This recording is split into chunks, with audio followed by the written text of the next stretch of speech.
So I want to play a little Aristotelian linguistics game here to show how the kind of news media complex on the macro scale is inherently biased, and that it can't always be a record of fact.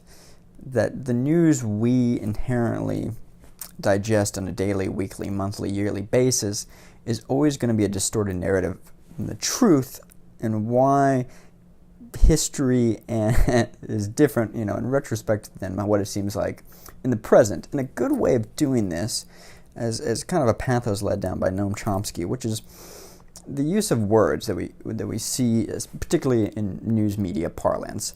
One of them being peace process. Now, what does peace process mean? Well, it seems to mean whatever particular idea America is advocating for at the time. So, especially in foreign policy, if you notice throughout any sort of media report throughout the history of daily news, there is no mention of the United States contradicting a peace process, at least U.S. news.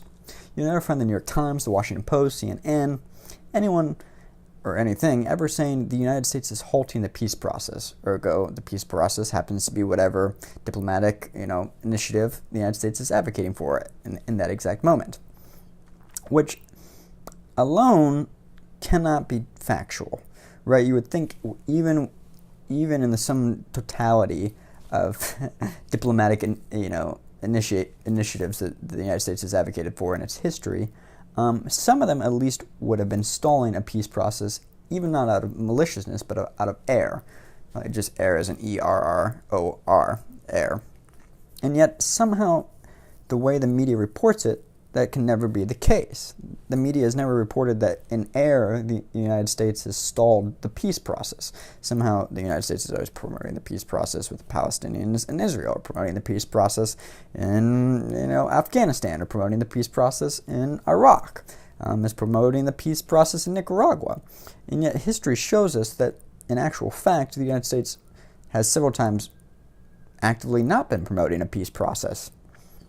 But nonetheless, it's reported in such a way the United States is supporting the peace process.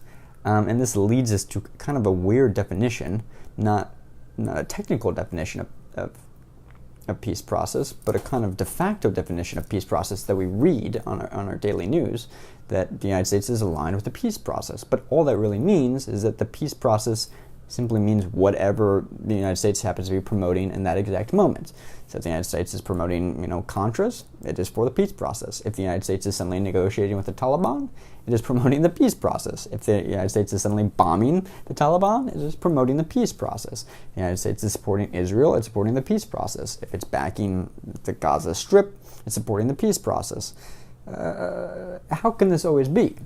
Well, it can't in reality, right? Some of these times, as one history just showed us, even modern scholarly historians looking at, American intervention in Central and South America shows that the country has made quite large, even if you don't want to attribute malice to it, missteps in promoting peace within countries, nations, and communities. And yet it's never reported that way. So at the macro scale, it's good to examine the kind of language we use and how we interpret that on an emotional level, because we'll suddenly find, or at least I will suddenly find myself reading, America is supporting the peace process in, Europe or Italy or Africa or whatever that means, and automatically assume the United States is doing something good. But that's just matter-of-factly not always the case, and yet it's never reported that way. Never. I looked back and tried to find an example of a U.S. media outlet reporting the words, or paraphrasing the words in some matter-of-fact relaying, that says the United States is stalling the peace process. Could not find it. Why is that? Something to think about.